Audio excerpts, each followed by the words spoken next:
Shalom, shalom, shalom.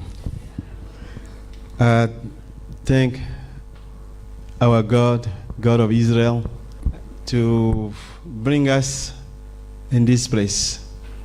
I come from a long way, but because of the help of Hashem, we all are reconnected after being lost from each other over 2,000 years. You see, my journey spiritually to come home and mean a lot to me and also mean a lot to my people, your brothers and sisters around the world, especially in Africa. I'm a Jewish, and I will always be and be proud to be called the son of Abraham, Jacob, and Isaac.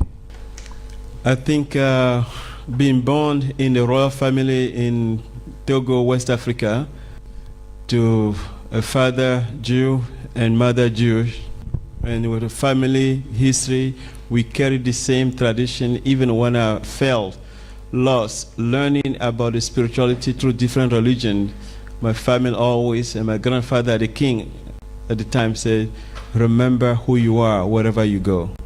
But because of the difficulties and the problem in my country at the time politically, the family decided to send me to America to go to school for my safety. And I never hide my faith, and I paid a price to be Jewish, being attacked in the newspaper all over because I'm talking about my faith.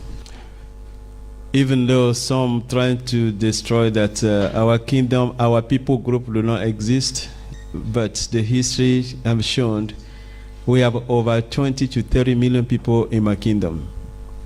This kingdom is covered part of Ghana, Togo, Benin, Nigeria, and Ivory Coast. That whole region on the West Africa once was under my kingdom.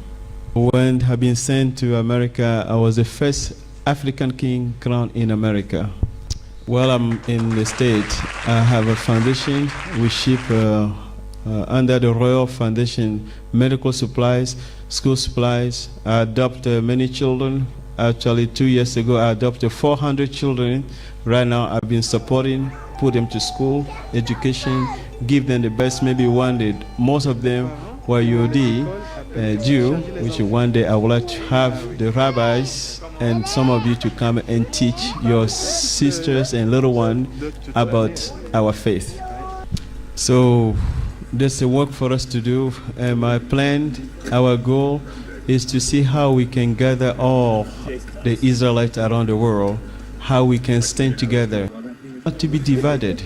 It's about time that we must be united, because the world needs us. We are the light to the world. His Majesty King Ayayi is looking to help people suffering from... Even via telephone, want to communicate with them to the council of the Organization of Kings and Queens of Africa. We have about 357 chiefs and kings and queens under that organization, which I'm head of.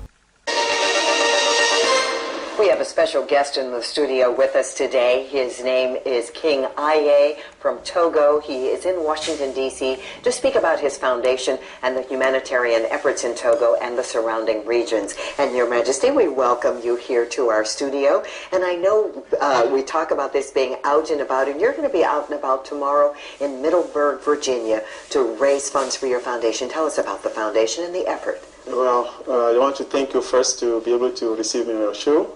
And our plan is, first of all, to see how we can help our people back home. We met our friends recently, who just came back from Africa also, during the event for inauguration of President Obama. We met. And among those, when I spoke to those who are Jew or Israelites I will say maybe 15 to 20 million will decide to come to Israel. So I will say, Israel, daughters of Zion and brothers of Zion, I just want to let you know, you are not alone, and we are not alone. There's millions of your brothers and sisters on the other side which is the book of Isaiah 60 and the 62 has talked about. They will come from the other side of the river. They will return home to rebuild the house of Israel. So I just want to encourage you, even in America, many black Americans who've been taken in slavery to America, most of them come from our tribes. So many of them were Jewish. They just want to have their eyes open to know that's where they come from. They do the DNA of some of them. The DNA prove that they are from Togo, West Africa, and they are Jewish from Africa. That means our people, your brothers and sisters, we are all over. And the day will come, Israel, all of us will come together to celebrate Messiah. כן, כן, כן. אני יכול להרוג. אני אביא לך את הכוח וחליפה, תוכל לברך. רגע. רוצה לברך בשם ומלכות. ברוך אתה שם כן אחר. שנוסן מכתב לבשר אדם. ברוך אתה אדוני מלך העולם. שנוסן מכתב לבשר אדם. אמן.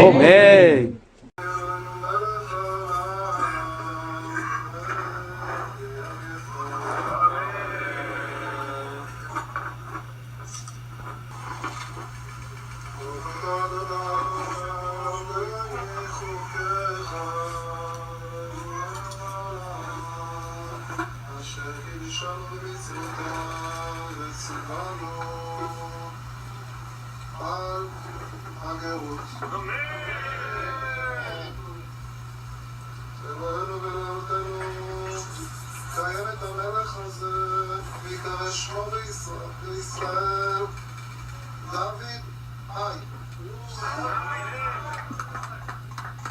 יהי רצון שדויד כשם שאמר את המלוכה,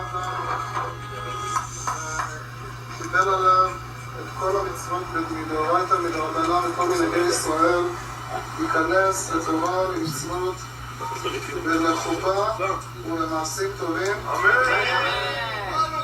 בשמחה אלוהים כפיים לכם נשב וחי בארץ ישראל אמור. וידבר אדוני את משה לאמור, דבר אל אהרון ובניו לאמור, כה תברכו את נס אל אמור להם, ברכה אדוני וישמרך, האר אדוני פניו אליך ויחונקה, פניו אליך ועשך שלום, ושמו שני בני ישראל ואני אברכם. And here is King Ayayi being crowned with a new name, King David Ayayi of Israel.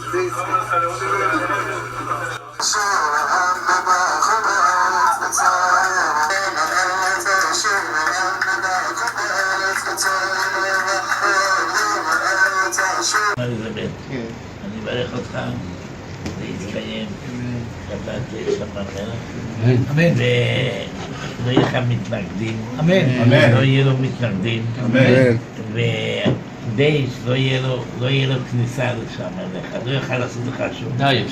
אמן. The rabbi is saying that you will be back in your country, you'll be the king and you won't have any enemies, and Daesh won't bother you. Yes. Thank you.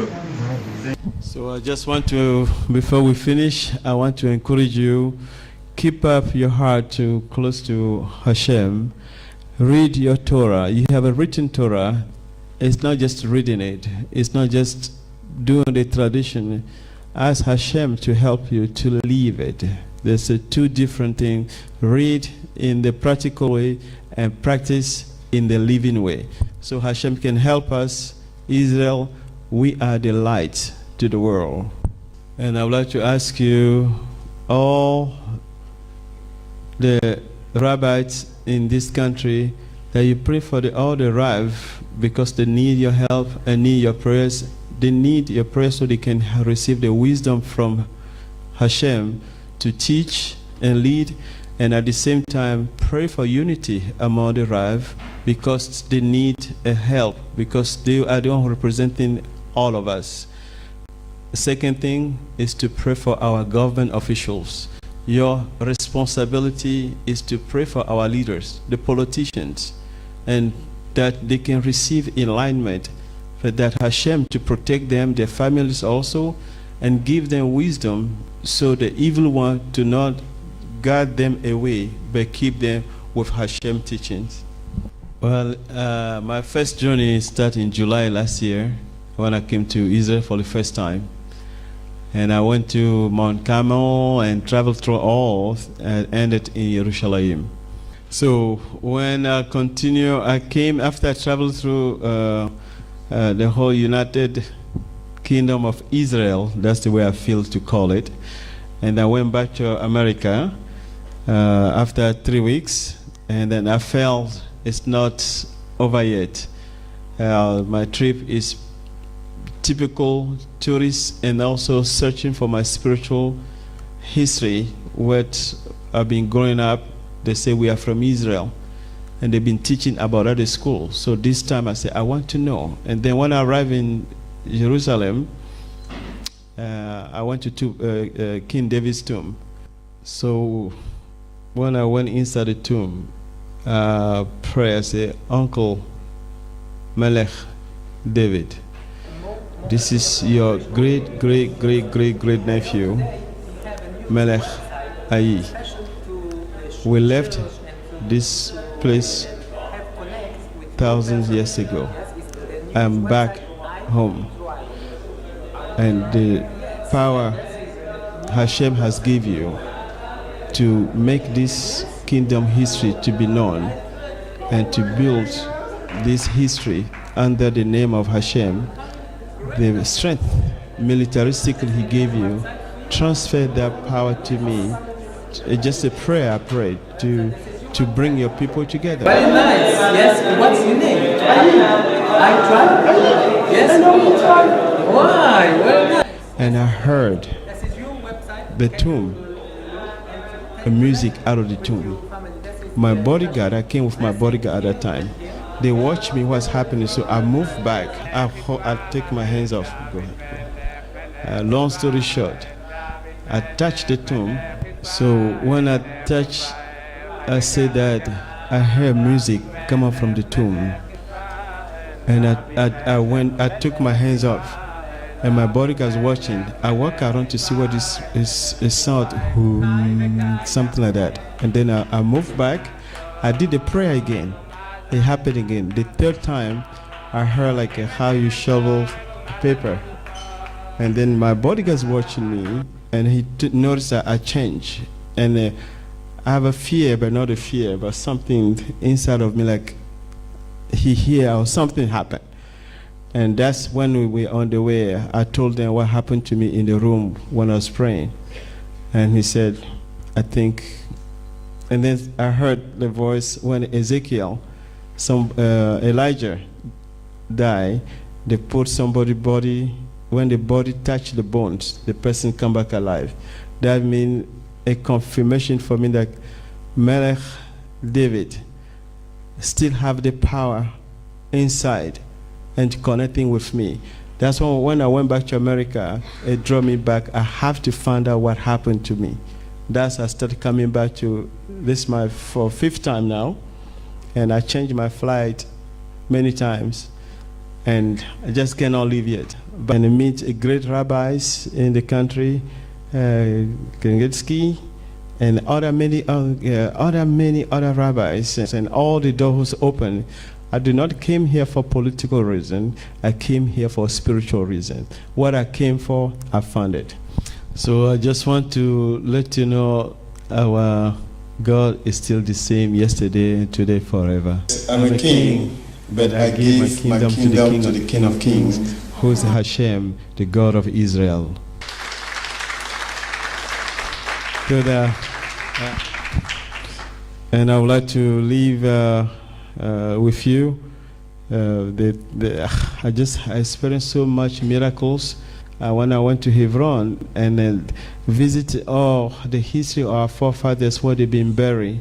Abraham, Jacob, Isaac, Leah, and then later we went to see Rachel. When I heard Mama Rachel, when I touched the tomb, I feel like it's rocking. I say, Mama Rachel, that's your son who has been gone. We left for many years. You cried for us. I returned back.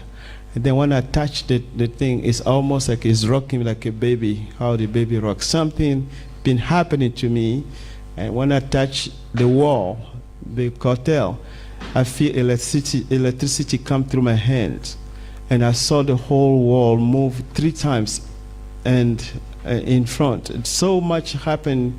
I felt Hashem have impacted something in me to carry on. What I have in my mind is to bring at least 100 to 200 kings and queens to Israel to come and learn and see what the God of Israel has done in 50 years, how Israel have able to be developed because of Hashem. That's what's in my heart, to bring Israelites together, especially bring all these kings to see the miracle. So we need your prayers, I need your prayers, and we believe it will happen.